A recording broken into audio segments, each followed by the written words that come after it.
Hello, my name is Jerry Wise, and I am a marriage and family expert and a self-coach and a self-expert.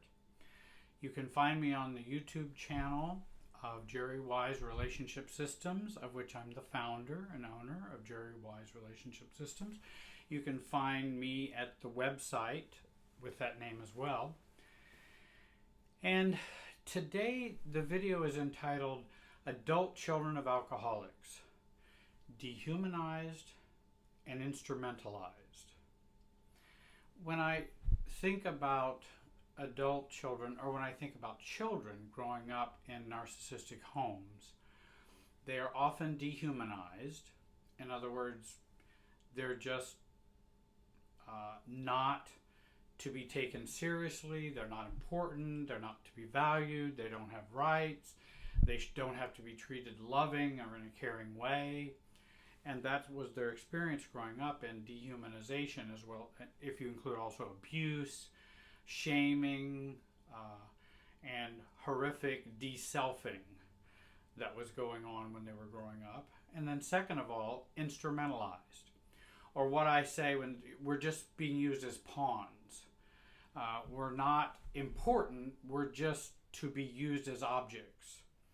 And so we're instrumentalized. We just become an instrument of the narcissist or instrument of the family. And that creates a lot of trauma and a lot of problems for now adult children of narcissists. And I want to talk about that today using an example from one of my clients who gave me permission to use it. I was working with a client in Europe, and she was working through some very painful childhood memories. And I wanted to share with you one of her narratives. I've changed the names and the situations so there's no way you can identify her. And maybe you can understand the pain many people walk around with as adults who are ACONs, adult children of narcissists. Because when they have had these types of experiences, when we've had this type of trauma, that affects our sense of self as an adult. And it gives us some insight into how we can regain that self or become a self and become self-differentiated.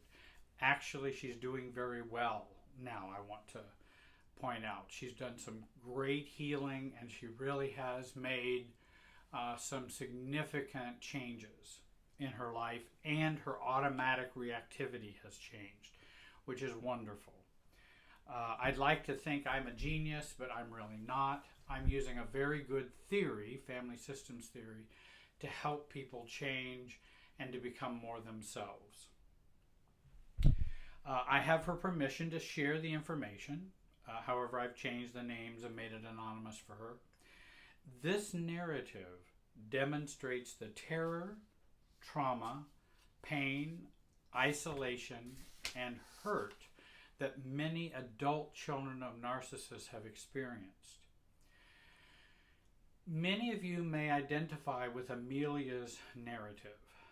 Amelia was traumatized by her mother and then left all alone trying to find comfort, support, and help, only to end up finding none.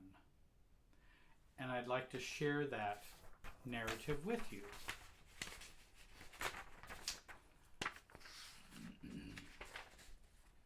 Let me arrange my pages here so that I can continue on after I've shared the narrative with you. Well, maybe I will, maybe I won't. So,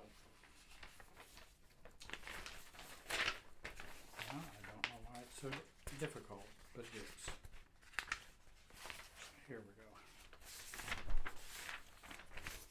So let me begin. I apologize for the disorganization of my papers. Amelia starts, and she writes this narrative. I am young Amelia.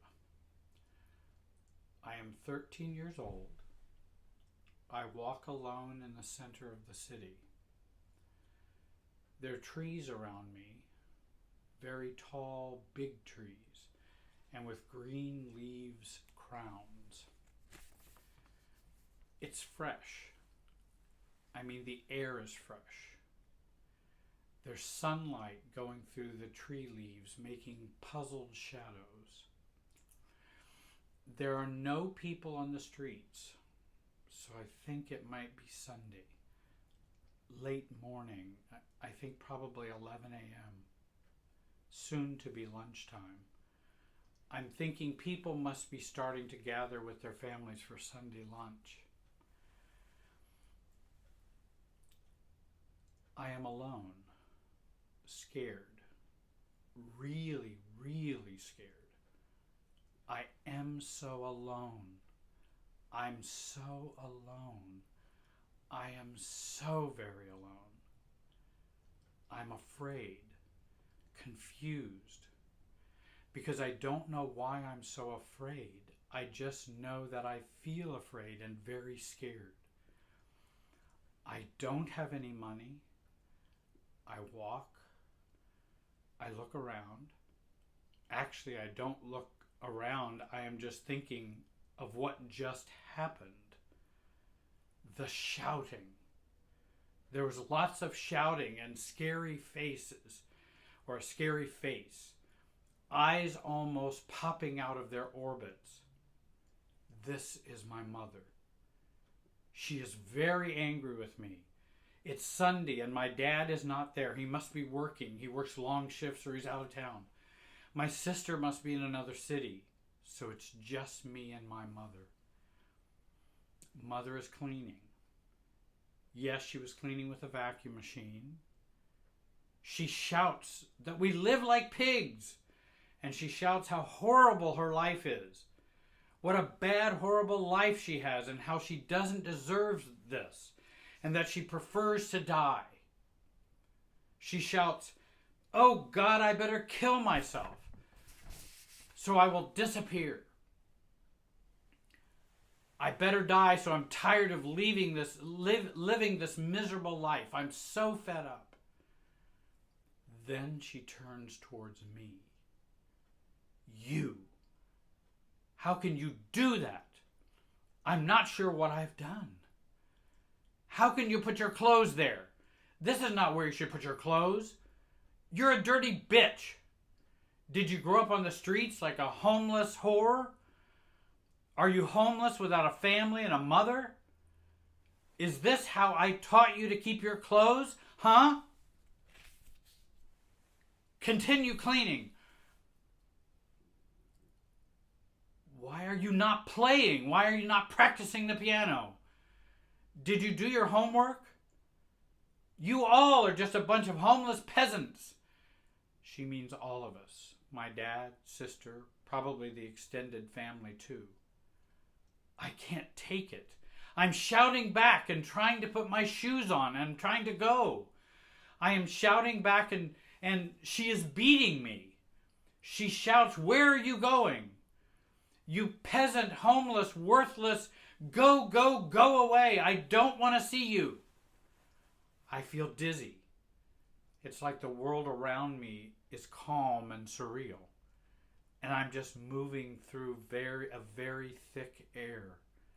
I feel like I'm underwater and can't use all of my senses. And I can't breathe. I feel pain. Such big pain in my chest. It's almost, I can't breathe. There's no one there for me. I can't call anyone. I can't go anywhere. I feel lost. I feel tired from crying. And I feel ashamed. I feel so ashamed.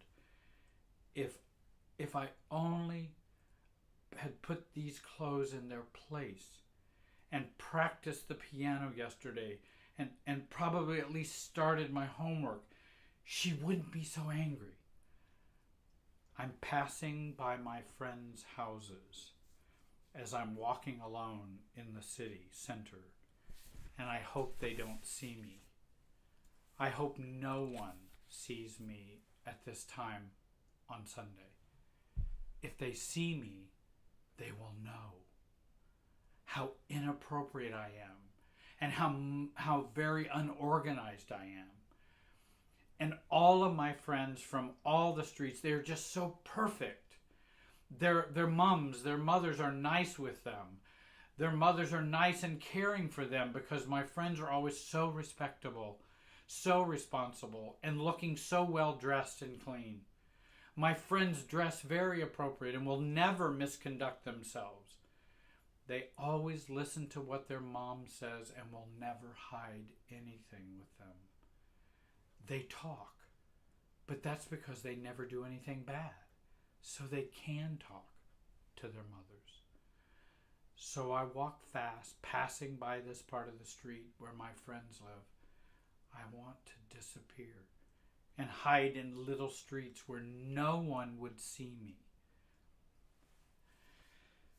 I find myself near my grandma's place.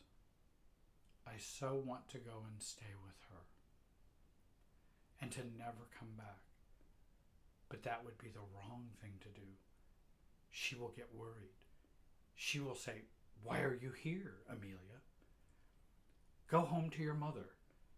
She would say that mother is probably worried about you. She will call her. And my grandmother will learn how I left the house and everything bad and wrong that I did. And she will not protect me. Plus, she feels uncomfortable when I turn up at her house unannounced. I sit down next to the front door of my grandmother's place. I imagine how she's upstairs cooking or talking on the phone with my aunt. It's Sunday, and they're probably together for lunch with my cousins.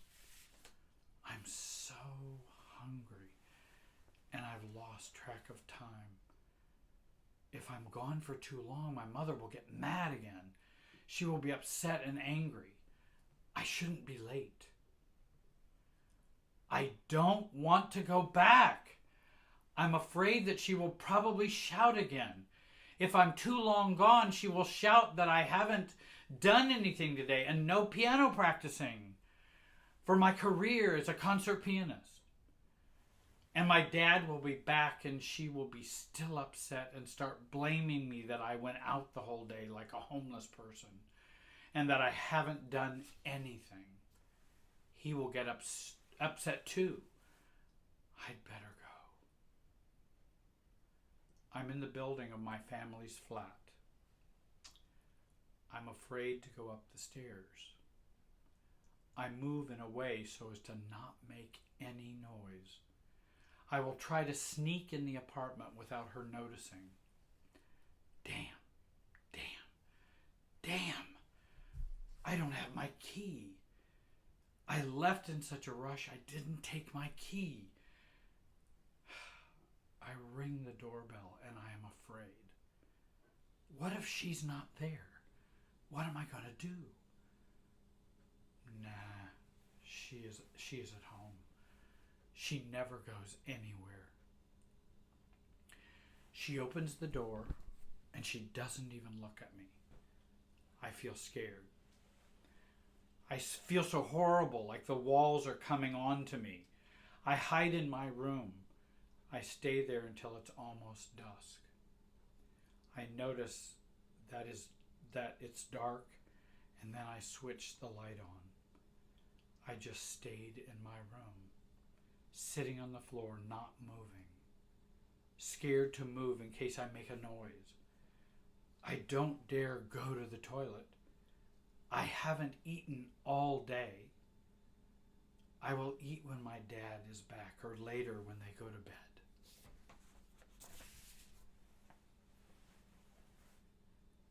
And this was Amelia's recollection of a horrible Sunday.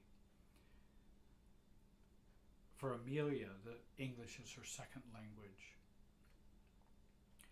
And she wrote this out so beautifully.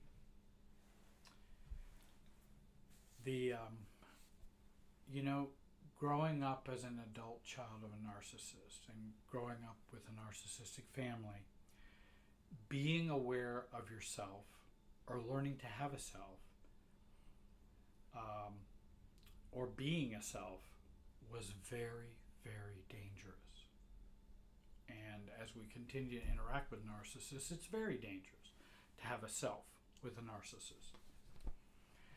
There was no learned or modeled expression of self-soothing or self-comfort or self-care, resulting in inability to do these things for ourselves. We did not learn how to take care of ourselves. That wasn't modeled for us. The thing that was modeled for us was a vindictive, judgmental, critical, hypercritical, shaming way that we should look at ourselves. And we also internalized that and carried on into adulthood. The bad news is we internalized it. The good news is we can uninternalize it. The focus is entirely on what is wrong with Amelia.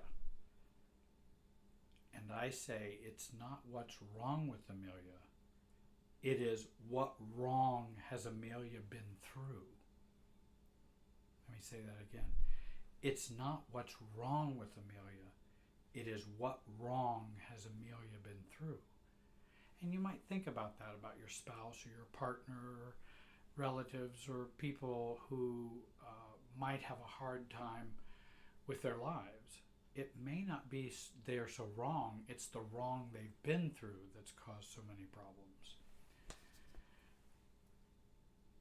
We enmesh with the narcissistic parent, have a trauma bond with our abuser, mom in this case.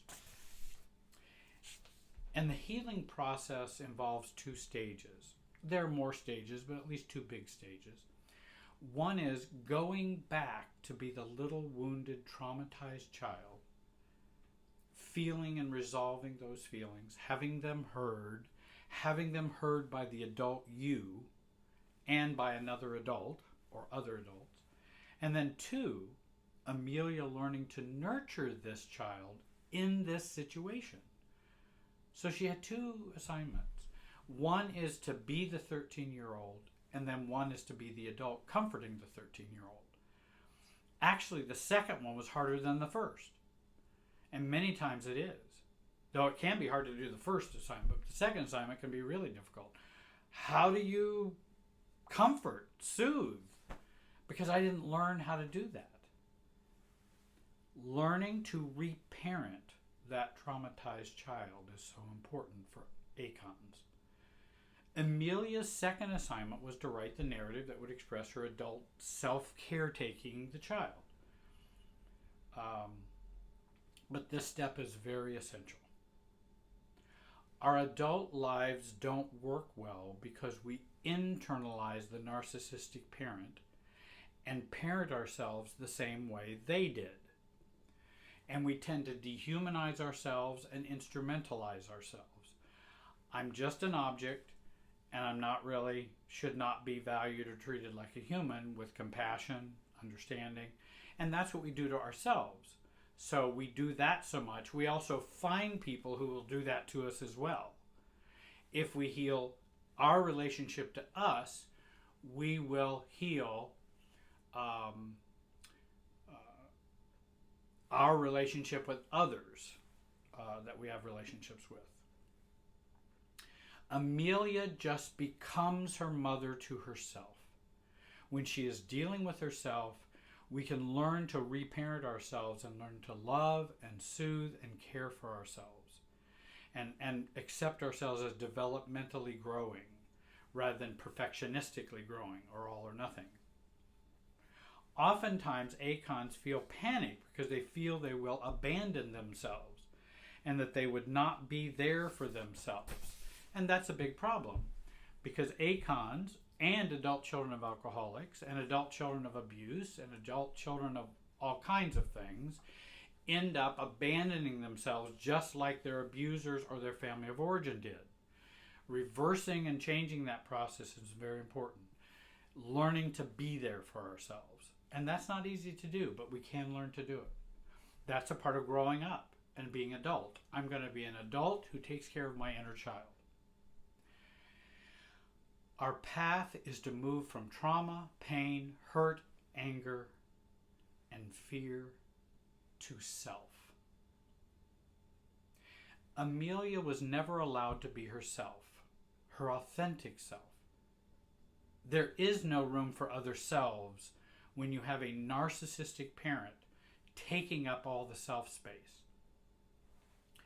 She stated she was not allowed to have control of herself, nor any wishes or wants, not her own will. This was a common deficit for adulthood as well. And again, what we experience in childhood becomes themes for us in adulthood. I just had a man who contacted me and said he's having trouble being consistent with work and having trouble in his career and those kinds of things. And then he describes growing up in his family briefly, and it's all right there. He was learning that back then. Career problems begin in childhood. Job performance problems begin in childhood. If you can remember that key thought, if you can remember that key maxim, you can do an awful lot of healing and get a lot of clarity for your own life. As Amelia expressed, she struggles with being a genuine self or an authentic self, because what if she's wrong? And again, she's always doubting herself because her mother always doubted her. Again, she is paralyzed by the perfectionism and hypercritical thinking about herself. She doesn't think about